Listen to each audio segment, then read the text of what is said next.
엔화 가치가 계속 떨어지는 거예요. 일본 국채 부도 확률이 한국 국채 부도 확률보다 더 높아졌다라고 하는 것을 뜻하는 겁니다. 과거처럼 믿을 만한 경제가 아니라고 하는 그런 분위기가 형성되고 있는 겁니다. 첨단 공정의 D램들은 일본산은 안 팔려요. 한국산이 팔리는 겁니다. 한국이 또 낸드 플래시를 가지고 성공을 거두면서 일본은 강 건너 불구경하듯이 그럴 수밖에 없는 상황이 된 거죠.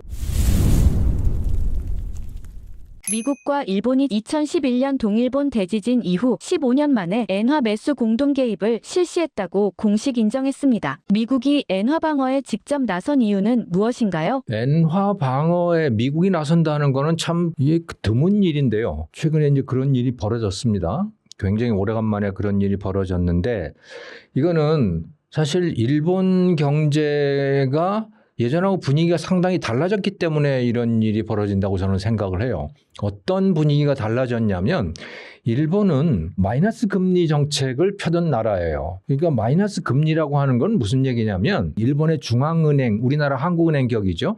그 일본은행으로부터 시중은행이 돈을 빌려갈 때 또는 시중은행이 일본은행에다가 돈을 맡길 때 적용되는 금리가 마이너스라는 이야기예요. 이거는 무슨 얘기냐? 돈을 맡기려면 수수료를 내라 이런 거예요. 우리는 돈을 맡기면 이자를 받잖아요. 그게 아니고 너 수수료를 내 또는 일본 중앙은행에서 시중은행이 돈을 빌려가면 오히려 내가 거기다 붙여줄게. 이자를 부담해야 되는 게 아니고 붙여줄게. 이런 분위기인 겁니다. 그게 마이너스 금리라고 하는 것이거든요. 이렇게 한 이유는 일본 정부가 돈을 무한정 풀어냈기 때문이에요. 왜 그랬냐? 일본이라고 하는 거는 1990년대부터 시작해서 2000년대에 들어오면 아주 본격적으로 이 디플레 시대로 접어들게 되잖아요. 그러니까 계속해서 물가가 떨어지는 거예요. 그러다 보니 계속 경기도 안 좋아요. 그래서 어떻게든 물가를 올려야겠다. 그러려면 어떻게 해야 되느냐? 통화 가치를 떨어뜨려야 돼.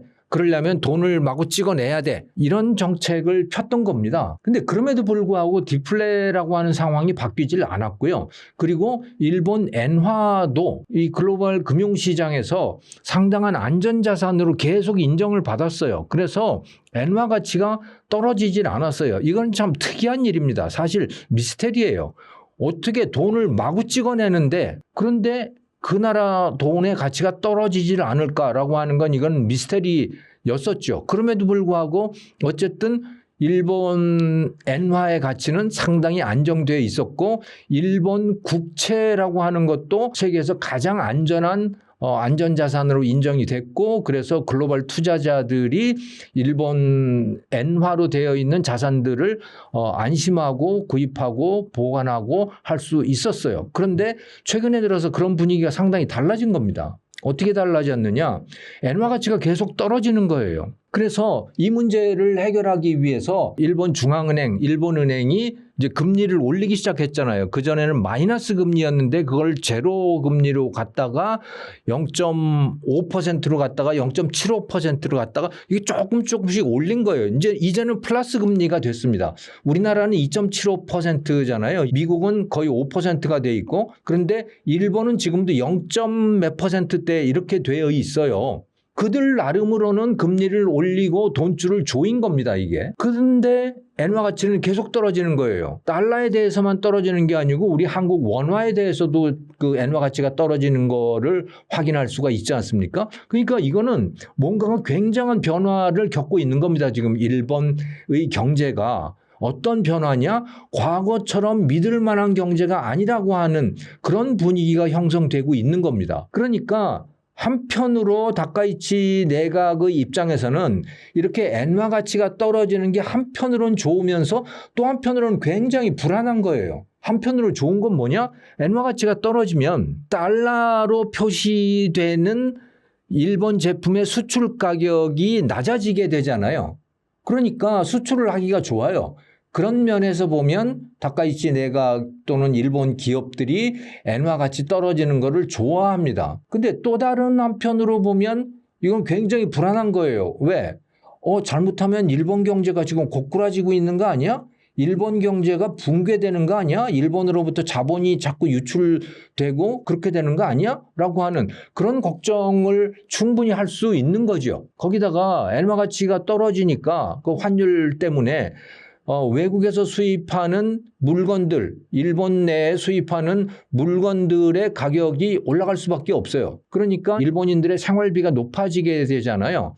그러니까 한편으로는 뭐 수출 가격이 낮아져서 좋아하면서도 또 다른 한편으로는 여러 가지 면에서 이제 불안해지는 그런 상황이 지금 일본에서 벌어지고 있는 겁니다. 이거는 과거 지금부터 뭐 최소 5년 전과만 비교해 보더라도 상당히 다른 그런 분위기인 거예요. 이것을 아주 단적으로 보여주고 있는 게 일본 국채의 CDS 프리미엄이라고 하는 건데 이 CDS 프리미엄이 한국이 5년물 국채, 5년 만기 국채의 한국산 국채는 CDS 프리미엄이 23 BPS입니다. BPS라고 하는 건 10,000분의 1을 뜻하는 거거든요. 그러니까 1만 달러에 해당하는 국채를 발행을 하면 한국의 경우에는 부도보험료가 한국 국채는 23달러인 거예요. 말하자면. 그런데 일본은 지금 어떻게 됐냐면 그게 27달러, 27 BPS로 최근에 이제 그렇게 시장 가격이 형성이 됐어요. 그거는 일본 국채의 부도 확률이 한국 국채 부도 확률보다 더 높아졌다라고 하는 것을 뜻하는 겁니다. 이건 굉장한 변화죠. 과거에는 얼마 전까지만 하더라도 당연히 일본 국채의 CDS 프리미엄이 한국 국채보다 뭐 한 50% 낮았어요. 네. 그래서 일본은 18 뭐 이 정도가 되고 한국은 한 30 정도 이렇게 됐는데 이제 이게 완전히 역전이 돼 버린 겁니다. 그러니까 뭐 그렇다고 해서 일본이 당장 부도가 난다 뭐 이거는 아니지만 분위기가 상당히 달라져 있는 거고 그게 일본 엔화의 환율에 반영이 돼 있는 거고 엔화 가치가 떨어지고 이렇게 되는 거예요. 그러니까 이제는 야 이거 불안한데 이 엔화 환율을 지켜야겠는데 엔화 가치를 지켜야 되겠는데 이런 분위기들이 이제 확고하게 자리를 잡게 됐고 그것을 위해서 일본 중앙은행이 금리를 높이기는 어려우니 왜냐하면 금리를 높이게 되면 국채 발행할 때의 비용도 또 높아지게 되잖아요. 그러니까 금리를 높이기는 어려우니 그냥 달러 자산을 팔고 엔화를 사들여서 그래서 엔화의 가치를 높여야겠다. 이런 움직임들이 본격화되고 있는 거예요. 자, 그런데 이거를 일본 혼자만 하는 게 아니고 이제 미국이 같이 손을 잡고 이 일에 시작을 한 겁니다. 미국이 엔화 가치를 높여주기 위해서 또는 유지해주기 위해서 같이 나선 거예요. 그렇다는 이야기는 이제 엔화를 사주는 거죠. 미국이 엔화를 사주는 그런 작업에 착수를 했다고 보시면 되는 겁니다. 그러니까 엔화를 사주게 되면 그러면 엔화에 대한 수요가 높아지니까 엔화 가치가 높아지게 되잖아요.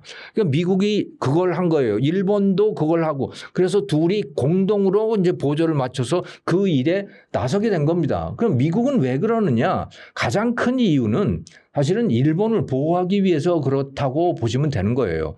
일본은 미국의 지금 가장 큰 동맹이라고 보시면 되는 겁니다. 한번 생각을 해보십시오. 지금까지 미국의 가장 큰 동맹은 누구였습니까? 캐나다, 그다음에 유럽 국가들이었잖아요. 서유럽 국가들, 나토 회원국들 이런 데들이 가장 믿을 만한 가장 가까운 동맹이었습니다. 그런데 트럼프 대통령이 어떻게 했어요? 캐나다, 야 너희 미국의 51번째 주로 들어와. 막 이렇게 위협을 했잖아요. 그러니까 캐나다가 미국하고 지금 멀어져 가기 시작한 겁니다. 또 나토에 대해서는 어떻게 했습니까? 내가 너희들 지켜줄 생각 없어. 그러니까 너희들이 알아서 스스로 지키란 말이야. 이렇게 막 압박을 가하고 그러니까 또 유럽 국가들하고 미국하고 또 사이가 멀어지고 있는 그런 상황이에요. 이런 상황에서 미국이 그래도 가장 믿고 손을 잡을 만한 나라가 어디냐? 그게 일본, 호주 뭐 이런 나라들이 되어버린 겁니다. 이제. 그래서 일본을 미국의 입장에서는 어느 정도 뒷받침을 해야 되는 상황이 된 거예요. 그래서 일본 경제가 추락하는 걸 막자 이런 것도 있는 거고 또 다른 한편으로는 뭐가 있느냐? 일본이 급박하게 되면 어떻게 되냐면요. 달러 자산을 매각할 거 아닙니까?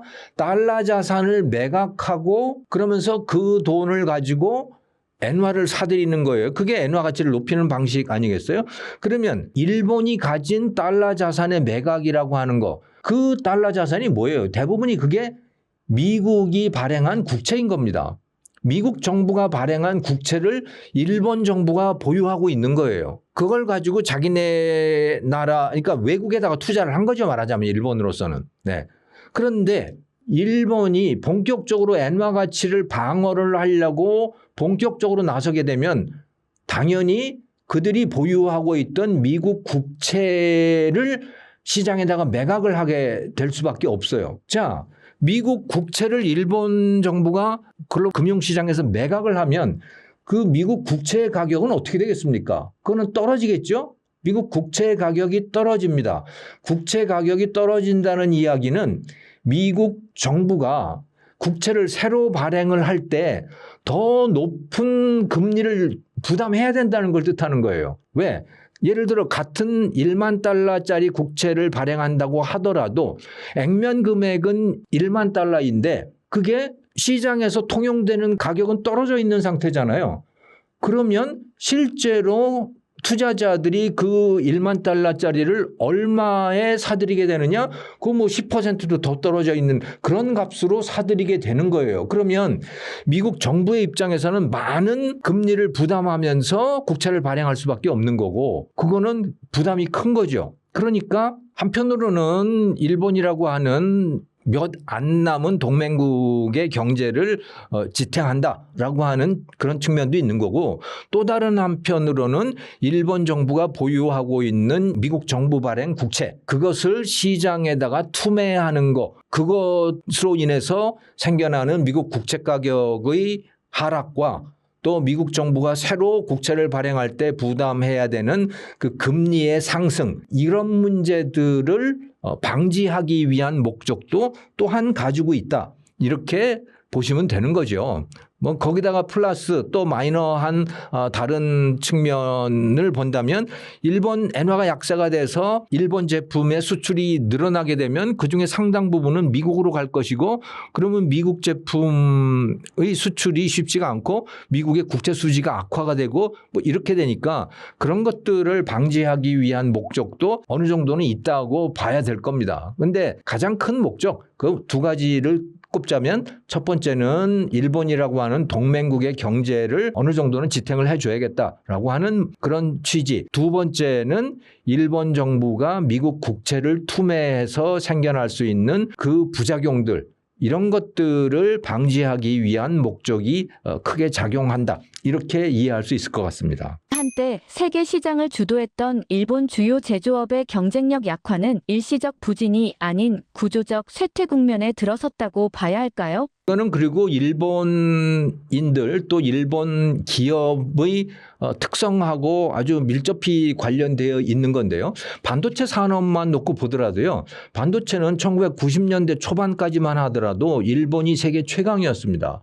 그래서 D램은 지금은 한국이 D램 시장 점유율 한 전체 75% 정도를 한국이 점하고 있잖아요. 삼성전자하고 SK하이닉스를 합치면 그 정도가 됩니다만은 1990년대 초반까지만 하더라도 사실은 일본이 그런 상태였어요. 일본 기업들이 세계 D램 시장 점유율의 80%를 차지하는 그런 상황이었었죠.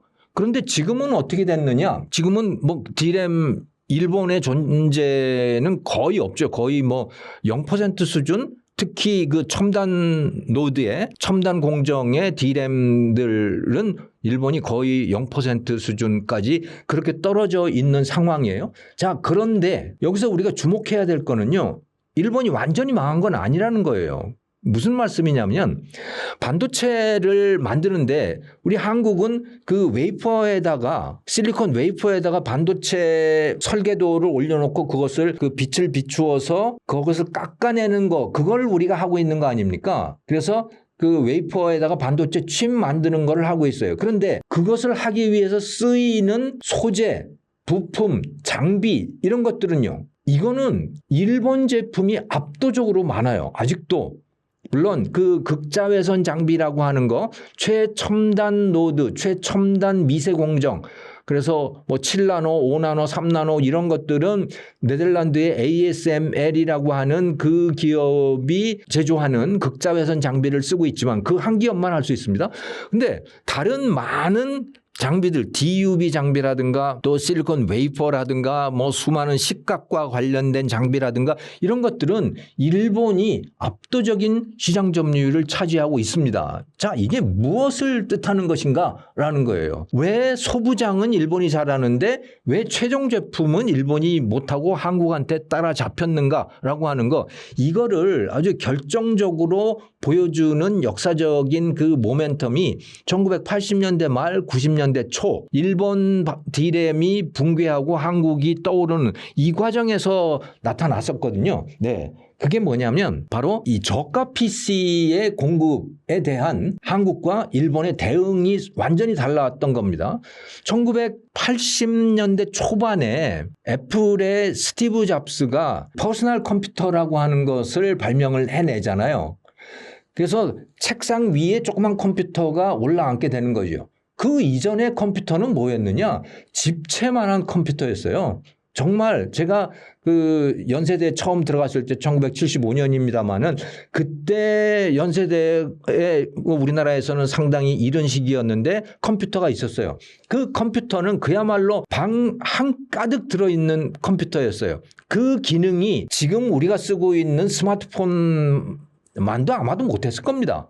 그럼에도 불구하고 어마어마한 크기의 그런 컴퓨터가 정말 비싼 그런 컴퓨터였고 귀한 컴퓨터였고 그랬던 거죠. 자, 그런데 1980년대 초반에 스티브 잡스가 그 PC를 만들었고, 근데 애플은 스티브 잡스는 아주 성격이 고약한 사람이었고 자기 걸 남하고 나누는 법이 없는 사람이었어요. 그래서 그 애플의 그 PC, 맥킨토시라고 하는 이름의 그런 것들도 그 구조를 거기에 관련된 그 지적 재산을 절대 밖에 공개하지 않았고 남들과 나누지도 않았어요. 그게 애플의 특성이었습니다. 그런데 IBM이라고 하는 대형 컴퓨터를 만들던 그 회사가 집채만한 컴퓨터를 만들던 회사예요. IBM은. 그 회사가 PC, 퍼스널 컴퓨터를 만들었는데 IBM은 그 구조를 공유할 수 있게 호환 기종을 만들 수 있게 허용을 한 거예요. 그러다가 보니까 세상에 IBM PC하고 굉장히 비슷한 PC들이 여기저기서 나오기 시작한 것이고요. 그리고 그걸 대만에서도 만들고 한국에서도 만들고 청계천에서 용산에서 막 그러니까 이런 조립 PC라고 하는 것까지 나오는 그런 지경이 됐잖아요. 그러면서 컴퓨터가 굉장히 싸졌어요. 그 전에는 컴퓨터라고 하는 건 수백만 달러짜리였는데 이제 뭐 한 1,000달러면 되는 거고, 저도 미국에 유학을 하면서 1987년에 1,500달러를 주고 제가 박사과정 학생이 컴퓨터를 샀었으니까 이제 그야말로 컴퓨터라고 하는 거는 각자 하나씩 가지는 그런 시대로 바뀌어 버린 거죠.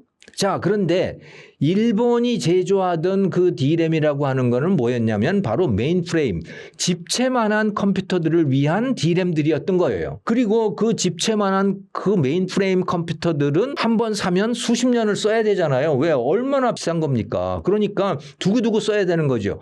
그러니까 거기에 들어가는 부품들은 다 수명이 길어야 해요. 일본이 그걸 잘한 거예요. 그래서 일본산 메이드 인 재팬 D램들은 수명이 20년 뭐 25년 막 이런 정도 되는 거예요. 그런데 1983년부터 한국 삼성전자가 본격적으로 반도체에 진입을 하잖아요. 그때 시작을 하지 않습니까? 이병철 회장이 도쿄 선언을 하면서 1983년부터 본격적으로 시작을 하고 그때 시작한 게 우리가 D램이란 말이에요. 자, 그러니까 막 시작을 했으니 그 기술이라고 하는 게 얼마나 형편없었겠습니까? 그러니까 한국산 메이드 인 코리아의 D램이라고 하는 건 수명이 뭐 고장도 잘 나고 수명도 한 뭐 기껏해야 3년 4년 뭐 이 정도밖에 안 되는 그런 상황이었던 거예요. 일본 거하고는 비교가 안 되죠.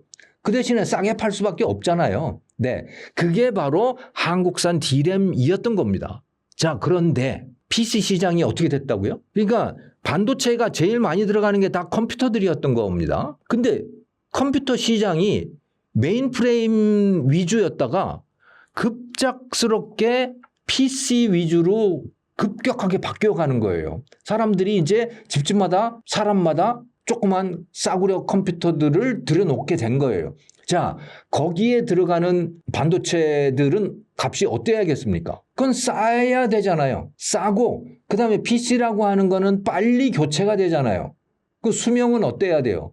수명도 길 필요가 없는 거예요. 값이 싸고 수명도 길 필요가 없는 반도체 칩, D램, 이거는 한국산인 거예요. 한국산이 불티나게 팔리기 시작한 겁니다. 1980년대 말부터 본격적으로 팔리기 시작한 거죠. 삼성이 만든 D램들이 그렇게 팔린 거고요. 삼성이 그래서 갑자기 1987년, 88년 이때 그 이전까지 반도체 사업한다고 쌓아놓은 엄청난 부채들 이거 다 해결했습니다. 그리고 삼성이 그야말로 대박이 나기 시작한 거예요. 그때부터. 자, 그런데 일본은 어땠습니까? 일본은 일본산 반도체 D램은 수명이 길고 그 대신 비싸다고 했죠. 그거를 PC에 쓸 수 있어요? 너무 비싸서 쓸 수가 없는 겁니다. 그리고 수명 20년짜리를 쓸 이유도 없는 거예요. 그러니까 일본산은 안 팔려요. 한국산이 팔리는 겁니다. 자, 그러면 여기서 일본인들의 특성이 여기서 두드러지게 나타나는데 그러면 일본은 D램을 어떻게 만들어야 되겠습니까? 어떤 D램을 만들어내야 되겠어요? 수명이 짧은 거, 값이 싼 거를 만들어내야 되잖아요. 이거는 제품의 품질로 보면 허접한 거를 뜻하는 거예요. 일본인들에게 이건 할 수가 없는 겁니다. 일본인들이. 그래서 그걸 안 했어요. 그 일본인들은 뭘 했느냐. 더욱더 정교한 거, 더욱더 비싼 거 이런 걸 만들어내는 거죠. 그게 장인 정신이에요. 그런데 결과는 삼성한테 판판이 질 수밖에 없는 거죠. 수명 짧은 저가의 반도체를 만들어내는 삼성이 시장을 석권하게 된 것이고요. 거기에 현대전자도 들어오고 LG전자도 들어오고 뭐 이렇게 된 거죠. 그것이 나중에는 이제 현대전자가 LG전자를 인수를 했고 그게 부도가 나서 법정 관리에 있다가 다시 SK가 인수해서 지금 SK 하이닉스가 된 것이고요. 네. 그래서 한국 반도체 산업은 이렇게 생겨난 겁니다. 그것이 저가의 그 당시 상황, 시장 상황에 맞는 것들을 공급하는 것으로 시장 점유율을 넓혀가는데 일본 반도체는 그걸로 망해갔다라고 보시면 되는 거고요. 이런 게 바로 일본인 거예요. 그러니까 일본의 기업들은요, 시장 상황에 잘 맞추지를 못하는 겁니다. 자기들이 기술적으로 뛰어난 거를 만드는 거, 이거는 잘하는데 그래서 소재, 부품, 장비 이런 거는 시장이 별로 변하지를 않잖아요. 소비자들의 취향이 달라지지는 않습니다. 근데 시장에서 소비자들의 취향이 급격하게 바뀌는 것들 이런 거에 일본 기업들은 적응을 못한다라는 거예요. 지금 반도체도 그렇고 다른 것들도 지금 비슷한 상황들이 벌어지고 있는 겁니다. 자동차도 지금 그렇게 되는 거고 전자제품, TV도 그렇게 되는 거고 이렇게 되는 거예요. 그래서 일본은 기술은 뛰어나다. 어떤 한 분야에서. 옛날부터 계속 해오던 거 거기 기술이 뛰어나다는 거예요. 거기에 계속 집착을 하는 거죠. 그렇게 해서 노벨상도 많이 나왔어요. 정교한 기술 이런 것들로. 하지만 시장에서 소비자 취향이 확확 바뀌어 나가는데 이거는 적응이 안 되더라라고 하는 거예요. 일본 산업의 고민이 거기에 있는 것이에요. 그래서 글로벌 시장에서 소비자들의 취향이 굉장히 많이 바뀌어 있는데 예전보다 일본은 거기에 적응을 못했다. 한국은 제법 잘 적응을 했다. 라고 하는 거예요. 그래서 여기까지 왔죠. 그런데 한국도 중국 기업들, 중국 노동자들보다는 잘 적응을 못하고 있는 상황이에요. 지금 거기까지 와 있는 상황이다. 이렇게 이해할 수 있을 것 같습니다. SK 하이닉스의 키옥시아 최대 주주 가능성이 커지면서 일본 내 우려가 커지고 있습니다. 메모리 반도체 주도권이 한국으로 넘어가고 있다는 의미일까요? 키옥시아라고 하는 것이 이게 이름이 재밌더라고요. 기억 플러스 엑시아예요. 우리 기억이라고 하죠. 기억력. 메모리가 뭡니까? 기억이잖아요. 네. 그 기억을 일본어로 읽으면 기억구래요. 기억구. 그러니까 기억구 플러스 엑시아. 엑시아라고 하는 거는 그리스어로 가치라고 합니다. 그래서 기억의 가치. 그 메모리 기업의 이름으로 이제 그런 것을 지은 건데요. 자, 근데 이 키옥시아의 그 뿌리는 도시바예요. 도시바라고 하는 전자회사, 반도체 회사가 있었잖아요. 이 도시바에 낸드 플래시 사업부가 있었던 겁니다. 낸드 플래시라고 하는 거 이것에 대해서 설명을 드리면 지금 메모리가 크게 두 부류로 돼 있잖아. 많이 쓰는 메모리는 하나는 D램이고 또 다른 하나는 낸드 플래시라고 하는 겁니다. D램이라고 하는 거는 지금 한국이 잘 나가고 있는 이 분야이잖아요. 이 D램은 뭐냐면 전기가 들어와 있는 동안은 전기가 흐르는 동안은 기억을 하고 지우고 할 수 있어요. 근데 전기가 꺼져버리면요. 그 기억이 다 사라져버립니다. 삭제가 되어버려요. 그게 D램입니다. 낸드 플래시라고 하는 거는 뭐냐? 이거는 전기가 꺼져도 계속 기억이 남아있는 겁니다. 메모리가 남아있는 그런 상태예요. 그러니까 우리가 이제 컴퓨터를 가지고 무슨 작업을 하잖아요. 그리고 우리가 그 컴퓨터를 켜놓고 있는 상황에서는 D램도 작동을 하고 있는 상황이에요. 그래서 CPU나 GPU가 뭐 연산을 계속 하잖아요. 그 연산 결과를 D램에다가 저장을 하지요. 저장을 하는데 요거는 컴퓨터가 켜져 있는 동안만 저장이 되는 거예요. 이것을 그러니까 계속해서 컴퓨터가 꺼져도 저장된 상태를 유지하려면 낸드 플래시로 그것이 옮겨가야 해요. 그래서 D램과 낸드 플래시라고 하는 이 메모리가 두 종류의 메모리가 있는 겁니다. 그런데 D램을 발명한 건 누구냐? IBM에 있는 엔지니어였고요. 그 IBM에서 발명한 그 기억 메모리 반도체를 인텔이 특허를 사다가 인텔이 본격적으로 상업화하기를 시작했어요.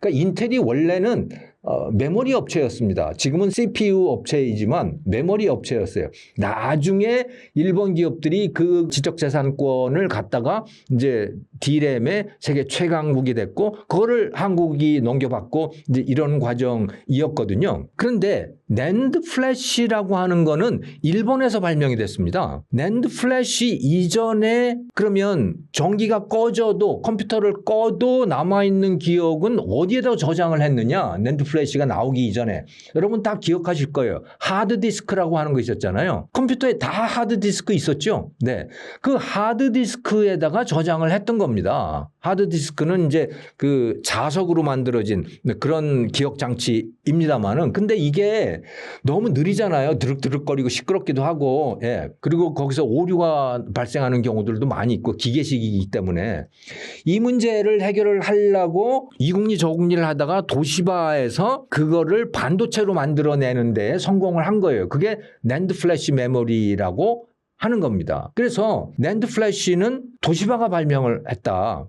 자, 그런데 도시바에서는 이걸 상업화하는 데 성공하지 못했어요. 별로 여기에 대해서 적극적이지도 않았어요. 그냥 하드디스크 쓰면 되는 거지 뭐 굳이 그걸 해야 돼? 라고 했는데 그 기술을 갖다가 상업화하는 데 성공한 것이 또 삼성전자와 뭐 SK하이닉스와 이런 데들이라고 보시면 되는 거예요. 그러니까 한국이 또 낸드 플래시를 가지고 성공을 거두면서 일본은 그냥 먼 산 구경하듯이 강 건너 불 구경하듯이 그럴 수밖에 없는 상황이 된 거죠. 자, 그런데 도시바가 완전히 반도체 사업을 접게 된 거 아닙니까? 그런데 이 낸드 플래시는 좀 어떻게 써봤으면 좋겠는데 라고 해서 반도체 사업을 접으면서 이 낸드 플래시 사업부를 별도로 독립을 시켰어요. 그런데 돈이 부족했어요. 그 돈을 그래서 여기저기서 긁어 모았죠. 그래서 도시바가 전체 투자금의 15%를 내고 SK 하이닉스가 14%를 내고 또 다른 투자자들이 뭐 이렇게 내고 그렇게 해서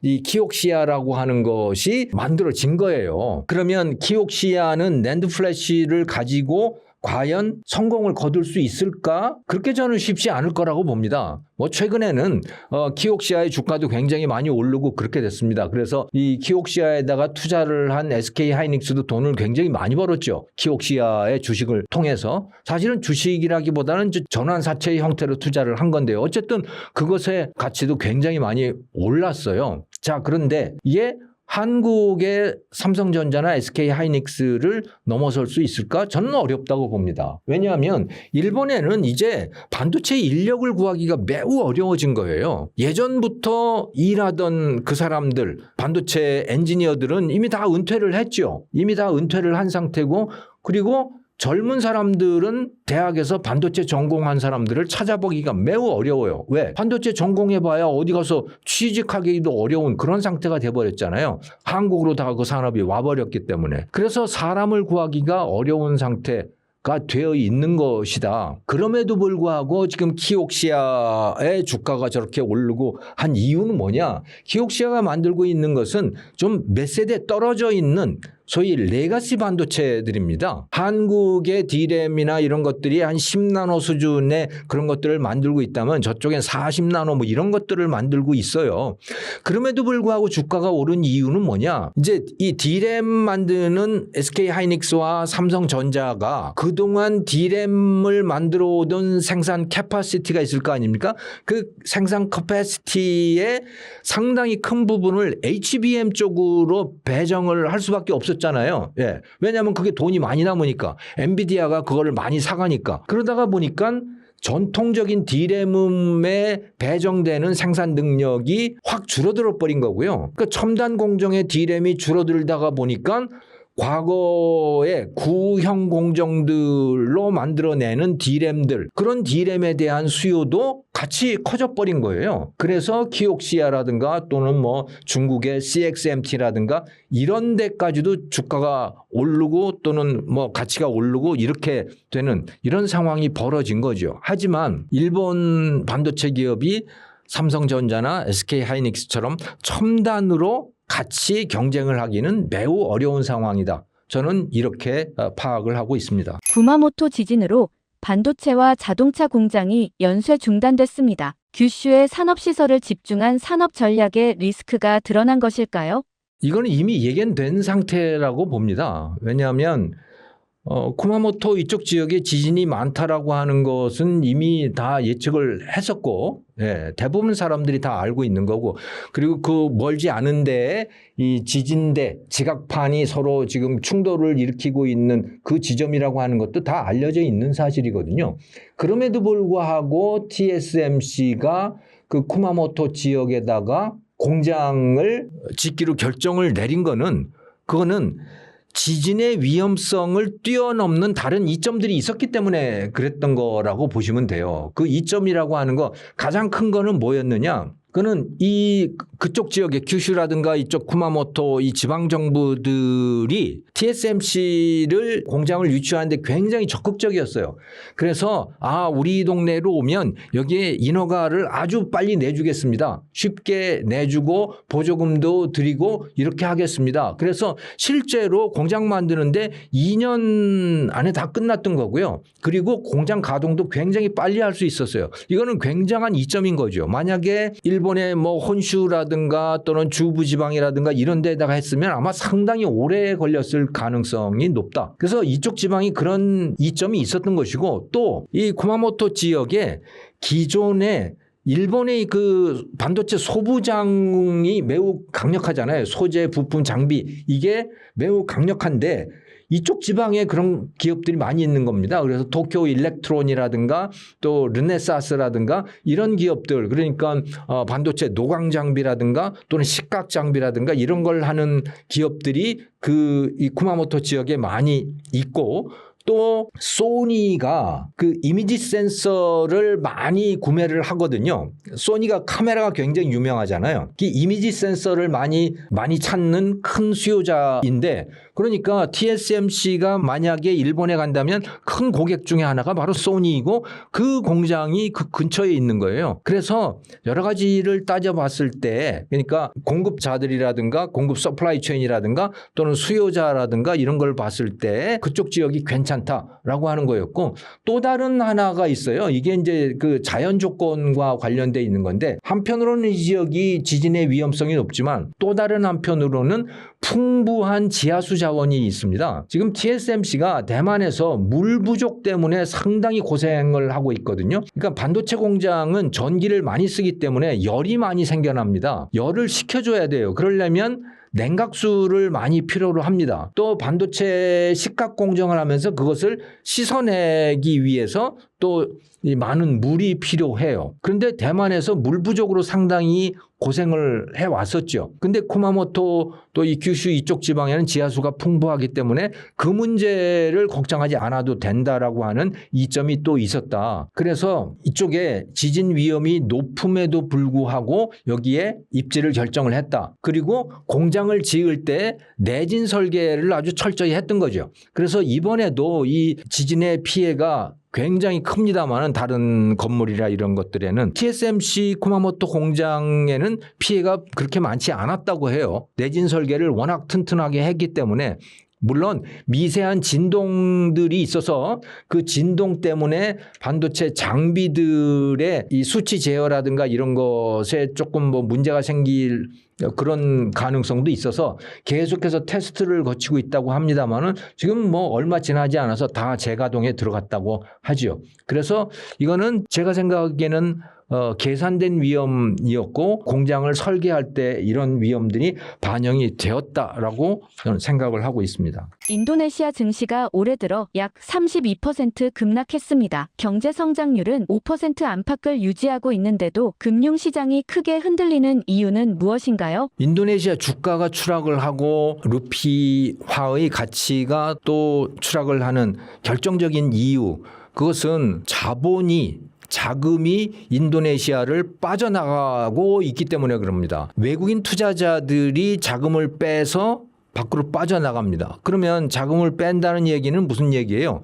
그 인도네시아에서 투자를 하고 있을 때는 그 자금의 형태라고 하는 게 루피화로 돼 있잖아요. 그 자금을 빼려면 루피화 자산을 팔고 그거를 달러로 교환을 하다든가 해야 될 거 아니겠습니까? 그럼 루피화를 팔기 때문에 루피화 가치가 떨어지는 거죠. 또 루피화로 표시된 주식을 판다면 주가가 또 떨어지게 되는 거고요. 이런 거라고 보시면 되는 거예요. 그런데 외국인 투자자만 자산을 처분해서 밖으로 나가는 게 아니고 인도네시아인들, 기업인들, 대기업 하는 사람들, 재벌들도 자산을 처분해서 해외로 나갑니다. 싱가포르로 나가고 아랍에미레이트로 나가고 스위스로 나가고 하는 이런 일들이 지금 아주 급격하게 벌어지고 있는 거예요. 그러다가 보니까 루피화는 계속해서 수요가 줄어들고 달러에 대한 수요는 늘어나고 인도네시아 안에서 말이죠. 그러니까 루피화 가치는 이거 환율은 그렇게 치솟게 되는 거고 주가는 떨어지고 이렇게 된다고 보시면 되는 거예요. 그러면 왜 인도네시아에서 돈이 빠져나가고 있는가? 그거는요, 정권이 바뀌었고 그 정권이 지금까지의 정책과는 완전히 지금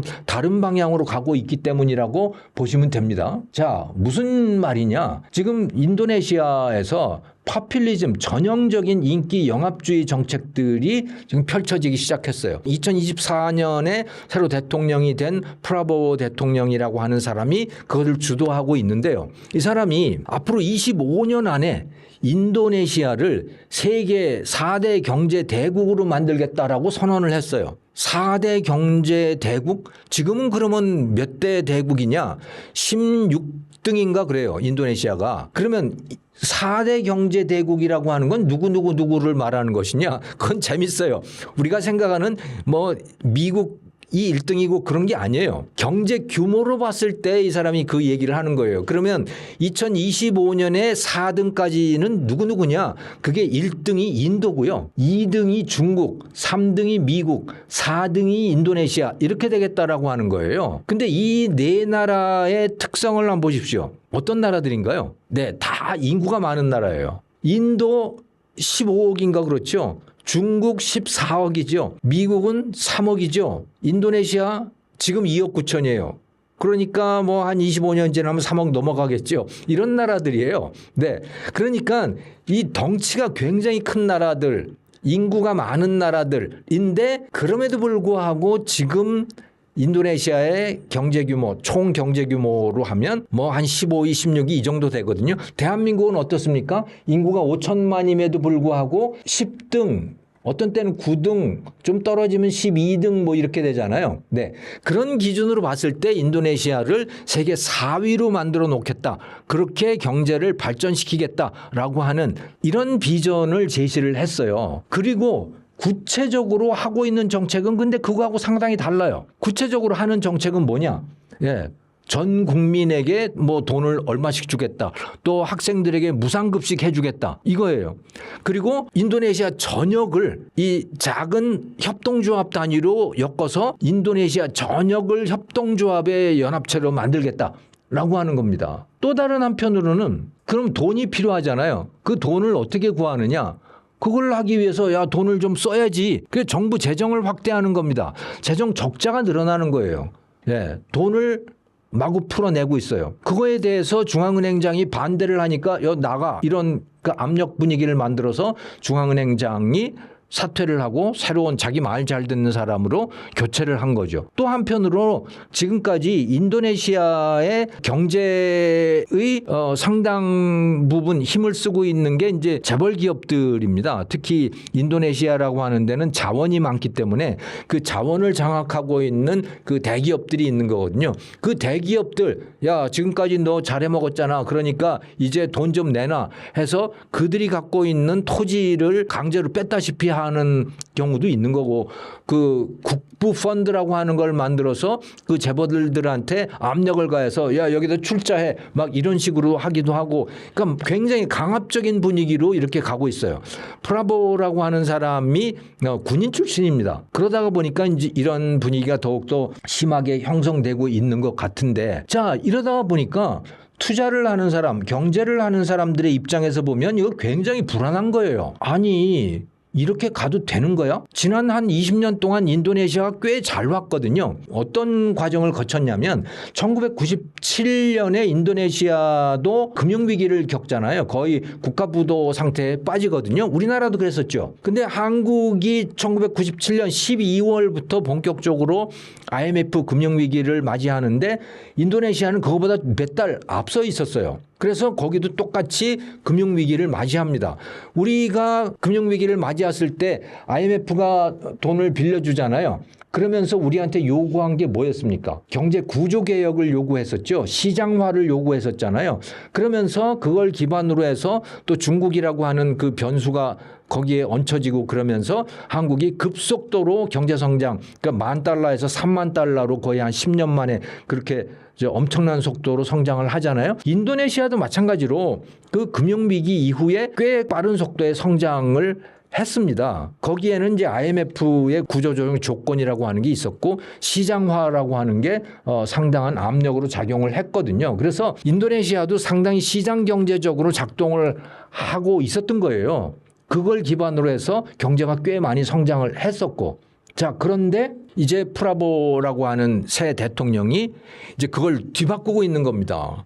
그러니까 대통령이 끌고 가는 경제, 대통령의 명령으로 움직이는 경제 이렇게 지금 만들어 가고 있는 거예요. 그러니까 투자자들이 굉장히 불안하죠. 또 기업을 하고 있는 그 대기업들 입장에서도 굉장히 불안한 겁니다. 이거 언제 내 돈 뺏길지 모르겠는데 언제 내 사업 날아갈지 모르겠는데 그러니까 다들 돈을 빼서 외국으로 나가는 거예요. 이런 분위기가 만들어진 거죠. 그러니까 이 사람이 말로는 앞으로 25년 이후에 그 인도네시아라고 하는 나라를 세계 4위의 경제 대국으로 만들겠다라고 선언을 하긴 했지만 실제로 펴고 있는 정책은 오히려 거꾸로 가고 있는 거 아닌가 하는 그런 느낌을 강하게 받고 있는 겁니다. 그래서 투자자들이 빠져나가고 기업인들이 재산을 밖으로 빼돌리고 주가가 떨어지고 또 환율은 치솟고 하는 이런 일이 벌어지고 있다. 이렇게 이해할 수 있을 것 같습니다. 인도네시아 정부가 비보조 휘발유 가격을 예고 없이 30% 이상 인상했습니다. 이번 유가 인상이 인도네시아의 내수와 민생에 어떤 영향을 미칠까요? 인도네시아 기름값이 좀 복잡합니다. 그러니까 모든 사람이 다 똑같은 기름값을 내는 게 아니고요.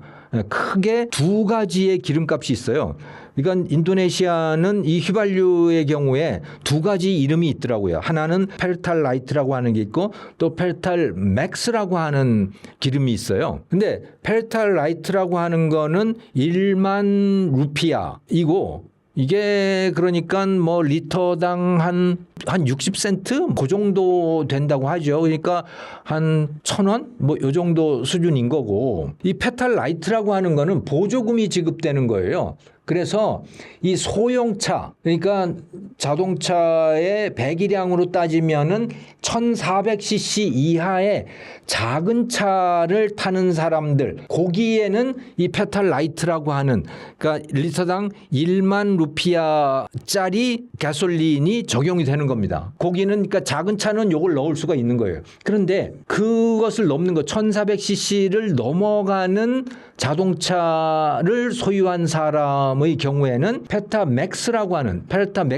하는 휘발유를 넣어야 돼요. 이것이 그 이전까지는 한 13,000루피아 정도였다가 이번에 그 값이 16,000루피아 정도로 높아진 겁니다. 이제 값이 30%가 더 인상이 된 거예요. 그러니까 무슨 말씀을 드리냐면, 쉽게 얘기해서 가난한 사람은 휘발유를 싸게 넣을 수 있다. 그런데 가난한 사람의 상징이 뭐냐? 1400cc이다 라고 하는 거예요.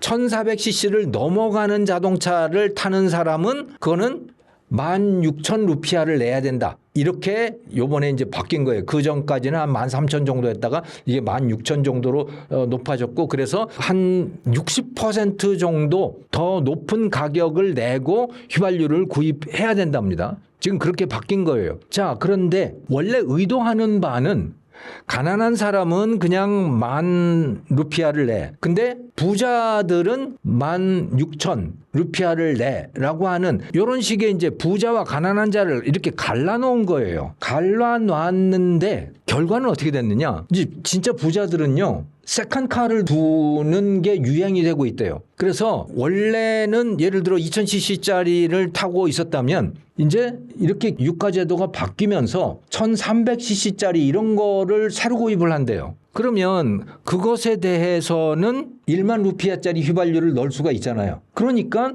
이게 점점 더 많은 사람들이 보조금이 지급되는 1만 루피아짜리 페탈라이트 휘발유로 가고 있는 겁니다. 왜? 페타맥스의 값은 점점 비싸지니까 점점 더 사람들이 그걸 안 쓰려고 하고 편법을 통해서 페탈라이트의 수요자로 점점 바뀌어 가고 있는 거죠. 자, 이렇게 되면 어떻게 되느냐? 그 비용은 누가 부담하느냐? 그건 이제 정부가 부담할 수밖에 없는 거예요. 그래서 이런저런 이유로 해서 인도네시아 정부는 지금 재정 적자가 자꾸 커져가고 있는 겁니다. 그런데 인도네시아는 IMF 구조 조정 조건에 그걸 충족시키는 과정에서 재정 적자가 GDP의 3%를 넘어가지 않는다라고 하는 그런 법률적인 제약 조건을 스스로 만들어 놨어요. 이건 IMF 조건이었다고 해요. 그래서 재정 적자를 함부로 늘릴 수가 없어요. 그러다가 보니까 이게 지금 프라보 행정부의 입장에서는 굉장히 거추장스러운 거죠. 그래서 이거를 없애야 되는 거 아니야? 라고 하는 그런 말들이 이제 설왕설래하고 있는데, 근데 이것까지 만약에 없애버리면 또는 이 조건까지 그냥 무시하고 그냥 재정 적자를 늘리다 보면 더욱더 투자자들의 입장에서는 더욱더 불안해지는 거죠. 그러면 루피아화의 가치는 더욱더 떨어질 것이고 인도네시아 주식에 대한 외국인 투자자들의 투자 이것도 더욱더 줄어들게 되겠죠. 그래서 인도네시아는 지금 결단을 해야 되는 그런 상황이 된 거예요. 과거에 보면 말이죠. 대표적으로 경제를 망친 인기 영합 정책을 폈다가 사람들이 즉흥적으로 좋아하는 그런 정책을 폈다가 망한 대표적인 나라가 바로 베네수엘라잖아요. 베네수엘라의 차베스가 지금 프라보가 펼치고 있는 정책과 비슷한 것들을 굉장히 많이 했어요. 협동조합에 돈 대주고 뭐 무상 뭐 해주고 무상급식, 무상의료 뭐 다 공짜로 해주겠다고 했는데 그 돈은 어디서 났느냐? 처음에는 그게 그 당시에 이 차베스가 집권을 했던 초창기에는 유가가 굉장히 비쌌기 때문에 그 비싸진 그 기름 판매 수입을 가지고 그것들을 충당을 했죠. 그런데 유가가 떨어지고 나니까 완전히 베네수엘라가 그야말로 깡통을 차는 그런 신세가 되어버렸잖아요. 근데 지금 인도네시아가 지금 그런 길로 가고 있는 거거든요. 근데 인도네시아는 초창기에 차베스 때처럼 그렇게 뭐 고유가의 혜택을 받거나 그런 나라도 아니잖아요. 오히려 석유를 수입해야 되는 그런 입장인 상태인 상태예요. 그래서 인도네시아 프라보 행정부는 이제 뭔가 결단을 해야 되는 상황. 나라를 그야말로 베네수엘라처럼 저렇게 계속 나락으로 떨어뜨릴 것인지 인기 영합 정책을 계속하면서 아니면 인기가 떨어지더라도 국민들에게 돈 나눠주는 공짜로 뭐 주는 정책을 멈출 것인지 이거를 선택할 수밖에 없는 상황이 됐다. 저는 이렇게 이해를 하고 있습니다. 1998년 수하르토 정권이 무너졌던 사례처럼 현 금융 불안과 반정부 시위 장기화가 프라보어 정부의 정권 위기로 번져 정치적 퇴진까지 이어질 가능성이 있을까요? 저는 가능성이 충분히 높다고 보는데요. 그 현 정권에 대한 지지율을 보면요. 인도네시아의 한 여론조사 기관 영어 약조라 하면 SMRC 사이폴 무자니 리서치 앤 컨설팅이라고 하는 이 회사입니다만은 여기서 이제 계속해서 정권에 대한 지지율 조사 결과를 발표를 하는데 2025년 11월 달에 지지율이 얼마였냐면 81%였어요. 그런데 올해 2026년 7월 달에 조사 결과는 51%였습니다. 그 몇 달 사이에 81%에서 51%로 지지율이 떨어진 거예요. 그러면 굉장히 많이 떨어진 거라고 하는 사실을 알 수가 있습니다. 즉 인도네시아 국민들의 여론이 급격하게 빨리 바뀌고 있어요. 그런데 여전히 51% 지지를 하고 있잖아요. 제 추측컨대는 그 51%는 아마도 프라보 행정부가 나누어주고 있는 무상급식이라든가 또는 뭐 여러 가지 이 유가 혜택이라든가 이런 그러니까 공짜, 무상 이런 것들을 받는 혜택 계층이라고 보시면 될 것 같아요. 자, 그런데 이거 이제 오래 못 간다라고 하는 거예요. 이거를 계속 하려면 루피아화의 가치가 계속 떨어질 거 아닙니까? 주가도 떨어지고 이럴 거 아니에요? 루피화의 가치가 떨어지면 어떻게 됩니까? 인도네시아도 외국으로부터 많은 것들을 수입을 해야 돼요. 석유도 수입을 해야 되고 뭐 식량도 수입을 해야 되고 많은 것들을 수입을 해야 되는데 그 수입 가격은 어떻게 되겠어요? 수입 가격은 치솟을 수밖에 없어요. 수입 가격이 뛰게 되면 그러면 인도네시아 국내 물가도 뛰게 되는 거고 그리고 무상으로 줄 수 있는 것도 점점 줄어들게 되는 거고 오히려 생활은 악화가 되고 물가가 비싸지니까 이런 일들이 너무나 뻔히 눈앞에 보이고 있거든요. 그러면 현재 51%가 지지를 하고 있는데 과연 그들이 계속 지지를 할 거냐? 제가 생각할 때는 그 지지율도 급격하게 떨어질 가능성이 매우 높다. 그건 베네수엘라를 보면 되는 거거든요.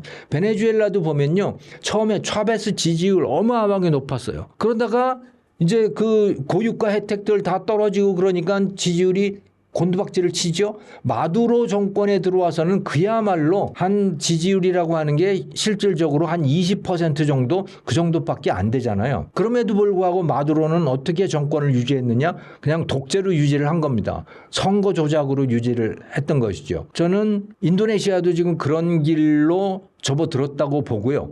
여기서 결단을 내려서 다시 옛날로 되돌릴 거냐 아니면 이 길을 계속 갈 거냐? 그러면서 정권을 잃는다 또는 독재나 선거 조작을 통해서 정권을 이어간다 뭐 이런 시나리오들이 앞에 널려 있는 것이다. 저는 이렇게 봅니다. 생성형 AI와 데이터 센터가 빠르게 확산되면서 안정적인 전력 공급의 중요성이 커지고 있습니다. 앞으로 AI 패권을 좌우하는 핵심 경쟁력은 전력 공급 능력이 될까요? 예, 전력이 매우 중요한 요소로 등장을 했습니다. AI를 발전시키는 데 있어서. 그래서 지금 보면 그 AI를 발전시키는데 AI를 그러니까 인간과 매우 비슷하게 또는 인간보다 더욱 똑똑하게 만드는 그 과정에서 필요한 큰 세 가지 요소가 있습니다. 첫 번째는 바로 반도체예요. 데이터 센터를 가동을 하려면 데이터 센터라고 하는 게 기본적으로는 컴퓨터의 조합들인 거죠. 네. 그 컴퓨터라고 하는 건 기본적으로 반도체로 구성이 되어 있는 것이고요. 그래서 반도체가 필요합니다. GPU, 또 HBM, CPU, 또 그 낸드 플래시 이런 것들이 수많은 반도체들이 필요한 거고 또 하나는 전기예요. 그 반도체가 가동이 되려면 그건 전부 전기로 작동을 하는 거죠. 그래서 전기가 많이 필요하다. 그 어느 정도로 많이 필요하냐? 예를 들어 미국을 가지고 시뮬레이션을 해놓은 결과들을 보면 기존의 미국의 소비자들 또 기존의 산업들이 쓰고 있는 그 전기 소모량, 전력량의 30 내지 40%는 더 필요하다라고 지금 추산이 되고 있는 거예요. 그런데 그게 뭐 한 100년 걸려서 그렇게 늘어난다면 그건 문제가 아닌데 이게 아주 짧은 기간에 늘어나야 되는 문제인 겁니다. 그러니까 지금 전력 부족이 매우 심각한 상황인 거예요. 그래서 예를 들어 지금 미국의 데이터 센터들이 굉장히 많이 들어가고 있는데 버지니아라든가 또는 조지아라든가 이런 데에 데이터 센터가 들어가잖아요. 그러면 그 데이터 센터가 소모하는 전력이 굉장히 많아요. 그런데 그 전력은 이미 기존의 수용가들, 기존의 소비자들이라든가 기존의 공장들이 그 전기를 쓰고 있는 거예요. 그런데 데이터 센터가 들어가서 그 기존에 쓰고 있는 전력의 상당 부분을 가져와요. 한 10%, 20%를 지금 가져와야 되는 거예요. 그러면 기존에는 전기가 모자라잖아요. 자, 이 문제를 해결하려면 그러면 전력회사들은 어떻게 하느냐? 전기 요금을 올리게 되는 겁니다. 그러니까 모든 전기 사용자들이 지금 전기 요금을 더 많이 내야 되는 상황이 되어버린 거예요. 그러다 보니까 전력 사용량은 줄여야 되는 상황인 거죠. 왜? 발전량이 갑자기 늘어나지 않기 때문에. 그래서 지금 발전량을 늘려야 돼요. 그러려면 발전소를 지어야 되고 송전탑도 지어야 되고 변전소도 새로 만들어야 되고 다 이런 지금 상황에 처해 있는 거예요. 그래서 전기가 다 이렇게 날린 겁니다. 한편으로는 반도체가 모자라고 또 한편으로는 전력이 모자라요.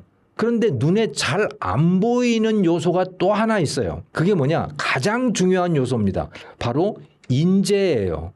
사람입니다. 데이터 센터를 운영을 하던 또 우리가 지금 생성형 AI라고 하는 뭐 제미나이라든가 또는 챗GPT라든가 클로드라든가 이런 수많은 것들은 이게 다 컴퓨터 프로그램이잖아요. 이 컴퓨터 프로그램은 누가 합니까? 그것은 결국 인간이 하거든요. 그 인간이 필요한 거예요. 네. 그래서 AI가 발전을 하려면 이 반도체, 전기 그리고 인간 이 필요하다. 똑똑한 인간, 그냥 아무 인간이 아니고 똑똑한 인간이 필요하다. 그것을 우리는 인재라고 하죠. 자, 근데 나라들마다의 상황을 놓고 보시면요. 미국은 이 셋 중에 뭐가 제일 많으냐? 뭐가 부족하냐? 미국은요. 이 셋 중에 제일 많은 거, 가장 많은 거, 그거 바로 인재예요. AI의 인재의 대부분은 미국에 있다고 보시면 되는 거예요. 한국에는 몇 사람 없어요. 한국에는 AI 인재가 있다고 하더라도 요즘에 최근에 조사해 놓은 거 보면 한 그 20대 이 IT 관련된 전문 인력 또는 30대 전문 인력들 한국 사람들 대상으로 조사해 놓은 거 보면요. 그 사람들조차 한 60% 70% 이상은 미국으로 가고 싶어 해요. 그리고 미국도 적극적으로 그 사람들을 전 세계에서 불러들이고 있어요, 지금. 그래서 미국에 AI 인재들이 많은 겁니다. 다들 미국으로 가고 싶어 해요. 그래서 미국은 AI 인재가 가장 풍부한 나라예요. 그런데 부족한 게 있죠. 부족한 건 뭐냐? 반도체가 부족하고 전기가 부족한 거예요. 그래서 반도체, GPU는 엔비디아가 만들잖아요. 또 AMD라고 하는 데가 GPU는 만들잖아요. 그런데 GPU와 결합되어 가지고 제대로 AI로서 행동을 할 수 있는 학습을 하고 추론을 할 수 있는 그 메모리가 필요하지 않습니까? 그 메모리가 바로 HBM이고 DRAM이고 그런 거예요. 그거는 미국이 만들지 못하죠. 그걸 가장 잘 만드는 데는 한국인 거예요. 또 미국이 없는 거는 또 뭐냐? 그거는 전기인 겁니다, 지금. 물론 미국에 전기 많죠. 미국의 원자력 발전소도 많고 그렇습니다만은 그거는 이미 다들 쓰고 있는 거예요. 이미 기존의 소비자들, 기존의 기업들이 쓰고 있어요. 그런데 데이터 센터는 새로운 수요자예요. 여기에다가 공급을 해줘야 되는데 그 발전소가 없고 그 송전탑이 없고 그 변전소가 지금 없는 거예요. 그걸 누가 잘 만드느냐? 미국은 그걸 못 만들고 있는 거죠. 그걸 잘 만드는 데가 바로 한국인 거예요. 한국의 건설회사, 한국의 LS전선, 뭐 한국의 두산 에너빌리티 뭐 이런 데라고 보시면 되는 거예요. 자, 그럼 한국은 어떠냐? 한국이 잘하는 거 뭐냐? 한국이 잘하는 거는 HBM 만드는 거, DRAM 만드는 거 이거 잘해요. 한국은 그러면 GPU 만드는 거 잘하느냐? 전혀 못해요. 그거는 엔비디아와 TSMC가 만들고 있는 거예요. 한국은 그러니까 메모리 반도체만 잘하고 있다라고 하는 거예요. 전력은 잘하고 있잖아. 한국은 기존의 전력은 잘하고 있어요. 그리고 한국은 변압기도 잘 만들고 한국은 송전탑도 잘 만들 수 있어요. 그런데 앞으로도 잘 만들 수 있느냐? 이건 전혀 다른 이야기입니다. 송전탑을 하나 만들려고 하면 스님들이 나와서 반대해요. 그러니까 우리는 송전탑을 세우는 기술은 있지만 실제로 산에다가 송전탑을 만들어서 전기를 송전할 수 있느냐? 못해요, 지금 그건. 환경단체 반대하고 스님들 나와서 반대하고 그러면 꼼짝 못하잖아요. 아무것도 못하잖아요. 우리는 그래서 반도체 공장에도 전기를 공급하기 어렵고 새 반도체 공장에는 전기 공급하기 매우 어렵습니다. 왜? 연결을 할 수가 없기 때문에. 또는 새로운 반도체 공장 또는 새로운 데이터 센터를 위해서 미국처럼 SMR 소형 원전을 우리가 설치할 수 있느냐? 이것도 못해요. 기술은 있어요, 우리가. 기술은 있지만 환경단체 반대, 주민 반대 이런 것 때문에 우리는 할 수 없는 상황이에요. 우리가 없는 게 있습니다. 그게 인재예요. 한국에 AI 인재가 있느냐? 저는 없다고 봐요. 지금 있는 얼마 안 되는 인재도 조만간 미국으로 빠져나갈 거예요. 옛날 같았으면 아마도 중국으로 빠져나갔을 텐데 이제 중국으로 빠져나가기는 어려운 거죠, 한국 인재가. 근데 미국으로 빠져나갈 가능성이 매우 높다. 한국은 그걸 잡아두기가 매우 어렵다. 왜? 미국에서 예를 들어 30만 달러 주겠다고 하는데 한국에서 4억 원 준다고 할 수 있습니까? 연봉을? 그렇게 못해요. 네, 한국은 노조 때문에 뛰어난 사람에게 예외적인 급여를 줄 수 있는 그런 기업 환경이 되지를 않습니다. 그래서 우리는 인재를 잡아놓지 못해요. 그러니까 자, 다시 말씀을 드리면 AI 발전을 위해서 반드시 필요한 게 있다. 그거는 뭐냐? 반도체, 그 GPU와 메모리, 그다음에 전기, 세 번째 무엇보다 중요한 거 인재. 한국이 가지고 있는 건 뭐냐? 그거는 메모리 반도체 가지고 있다. GPU 없다. 다만 젠슨 황이 CEO로 있는 엔비디아가 한국한테 GPU를 꽤 많이 주겠다고 했다. 오케이. 거기까진 오케이. 그래서 반도체는 해결할 수 있다 우리가. 전기 해결할 수 있는가? 전기 해결 제가 생각할 때 못합니다. 예를 들어 호남에 반도체 공장 만든다. 거기 전기 연결될까요? 매우 어려울 거라고 봅니다. 특히 소형 원전 같은 거를 만들어서 전기를 자급자족하는 일, 이건 저는 불가능하다고 봐요. 그래서 한국은 전기 매우 어렵다. 인재 더욱더 어렵다. 이렇게 봅니다. 그러니까 한국이 할 수 있는 건 뭐냐? 메모리 반도체 만들어서 파는 것이고요. 기존의 공장들에서 미국에서 개발한 그 AI를 활용을 해서 기존의 공장을 돌리는 거. 예를 들어 현대자동차 공장을 돌린다. 삼성전자 공장을 돌린다. 포항제철 공장을 AI를 통해서 생산성을 높인다. 이런 거는 우리가 할 수 있다. 하지만 완전히 새로운 제미나이 같은 걸 만들어낸다. 또는 오픈 AI, 챗 GPT 같은 걸 만들어낸다. 한국이 하기는 매우 어려운 일이다. 저는 이렇게 봅니다. 글로벌 AI 기업들이 한국을 데이터 센터 입지로 주목하는 이유는 무엇인가요? 구글이나 아마존 같은 이런 기업들이요. 데이터 센터를 만들기 위해서 중동에다가 투자를 많이 했었어요.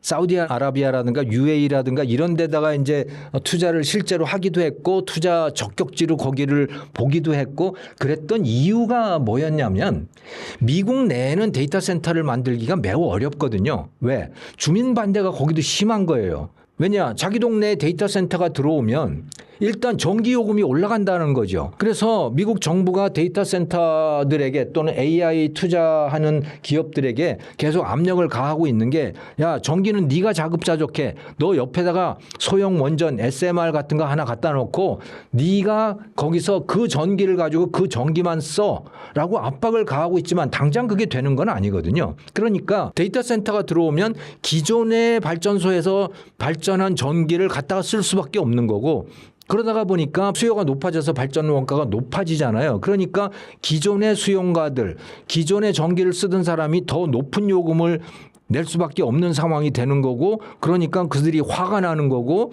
그래서 데이터 센터가 들어오는 거에 대해서 다들 반대를 하는 거예요. 그러니까 미국의 AI에 투자하는 기업들의 입장에서 보면 미국에 투자하기 너무 어렵네. 그러면 어디에서 전기를 구하기가 제일 쉬운 거야? 하고 보니까 그게 중동인 거예요.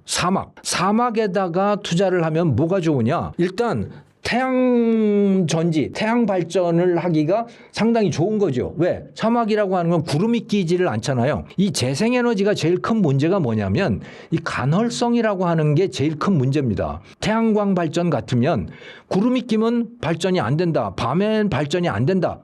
라고 하는 거잖아요. 또 풍력 발전 같으면 또 뭐가 문제예요? 바람이 안 불면 또 발전이 안 된다. 바람이 너무 심하게 불면 또 풍력 발전기가 이게 부러져 버린다. 이런 문제가 있는 거예요. 그래서 이 간헐성, 규칙적이지 않은 게 굉장히 큰 문제가 되는 것인데 중동 지역의 사막을 보면 특히 태양광 같은 경우에 이거는 구름이 끼는 법이 없잖아요. 그리고 쨍쨍 태양이 내려쬐지 않습니까? 그러니까 발전을 하기가 굉장히 쉬운 거예요. 태양광 발전을 하기가. 물론 거기도 밤에는 발전할 수가 없지만 태양이 없으니까. 낮에 동안은 발전하기가 굉장히 좋고 그렇게 하다가 보니까 발전 단가가 매우 낮고 그러니까 거기에다가 낮에 발전한 것을 저장해두기 위한 배터리를 갖다가 설치를 한다고 하더라도 배터리 비용을 충당하고도 남을 만큼 발전 단가가 낮은 거예요. 이 중동 지역이. 그래서 중동 지역에다가 데이터 센터를 두려고 하는 그런 움직임들이 굉장히 많았습니다. 자, 그런데 최근에 무슨 문제가 생겼습니까? 중동이 온통 전쟁터가 돼버렸잖아요. 그러니까 이제 이게 중동이 발전하기는 좋은데 전기를 구하기는 좋은데 이게 또 문제네? 이런 문제가 생겨버린 거예요. 그래서 다른 데를 찾아보게 된 거죠. 그러다가 보니까 그 후보지 중에 한국이라고 하는 나라도 이제 등장을 하게 된 거예요. 왜냐? 한국은 TSMC라고 하는 대만하고도 가깝잖아요. 대만하고 가까워서 좋은 이유는 TSMC가 GPU를 만들지 않습니까? 엔비디아가 GPU의 공급자이기는 하지만 그 엔비디아는 자기가 반도체를 설계를 하고요. 그 설계한 거를 TSMC에다가 맡겨서 제조를 해요. 그러니까 물건이 나오는 거는 대만에서 나오는 거예요. 그 한국 같으면 대만에서 나오는 GPU를 받아 쓰면 되니까 네. 그러니까 굉장히 지리적으로도 가깝잖아요. 그런 이점도 있는 거고 한국에서는 또 D램과 HBM이라고 하는 것을 세계에서 가장 많이 생산한 나라이기도 하고 그러니까 이 반도체를 구하는 게 쉽고 거기다가 대만에 설치하는 것과 비교를 해보면 한국은 대만보다는 훨씬 더 중국의 위협이라든가 이런 거에서 안전하고 그런 측면이 분명히 있어요. 게다가 한국의 전력 사정을 놓고 보면 세계에서 가장 안정된 전력 공급 체계를 가지고 있다고 보셔도 돼요. 그러니까 한국은 그렇게 이 정전이 되거나 뭐 그런 케이스가 별로 없잖아요. 그러니까 가장 안정적인 전력 공급망을 갖고 있다라고 하는 그런 이점도 있는 겁니다. 순간 정전율이라든가 이런 게 낮기 때문에. 그래서 한국이 좋은 이 데이터 센터의 입지로 이제 떠오르고 있는 것이죠. 그래서 젠슨 황이라든가 또는 뭐 미국의 다른 AI 투자자들이라든가 이런 데들이 이제 한국하고 이 파트너십도 맺자하고 이런 협상들이 본격적으로 오가고 있습니다만은 이미 말씀을 드렸듯이 한국이 그렇게 하려면 반드시 해결해야 될 부분이 있습니다. 그 부분은 뭐냐? 바로 전기 문제인 거죠. 기존에 지금 우리나라의 전력 사정이 좋고 한국 전력의 품질이 높다라고 하는 거는 이미 정착이 되어 있는 상황에서 그런 거고요. 지금 데이터 센터라고 하는 거는 거대한 새로운 전력 수요자가 새로 들어오는 거거든요. 그러면 이들에게 전력을 새로 만들어서 전기를 새로 생산을 해서 새로 공급을 해야 되는 거예요. 그렇게 하려면 어떻게 해야 되느냐? 그거는 발전소를 새로 만들든지 기존의 전기를 쓰고자 한다면 송전탑을 쭉 세워가지고 그래서 전기를 연결을 시키든지 그리고 저 호남 지방의 풍력이라든가 태양광 발전이라든가 이런 거를 쓰고자 한다면 그거 역시 마찬가지로 송전망을 만들어야 되는 거고 거기에 필요한 이 전기 저장 장치 같은 거를 만들어야 되고 다 이렇게 해야 되는 거거든요. 그거를 과연 할 수가 있느냐 우리가 할 수가 있느냐. 제가 생각할 땐 이건 정치적인 문제입니다. 이거를 못하는 이유는 주민 반대, 환경단체의 반대 뭐 다 이런 것들이거든요. 이건 다 정치적인 문제잖아요. 그거를 설득을 해야 되는 거예요. 누가 설득할 것이냐 또는 누가 그거를 참을 것이냐. 우리 동네 데이터 센터 들어오고 우리 동네 발전소 들어오는 거 나 싫어. 근데 누군가는 참아야 되잖아요. 그걸 과연 한국인들이 해낼 수 있을까? 외국의 데이터 센터가 한국에 자리를 잡을 수 있는지의 여부가 저는 결정된다고 봅니다.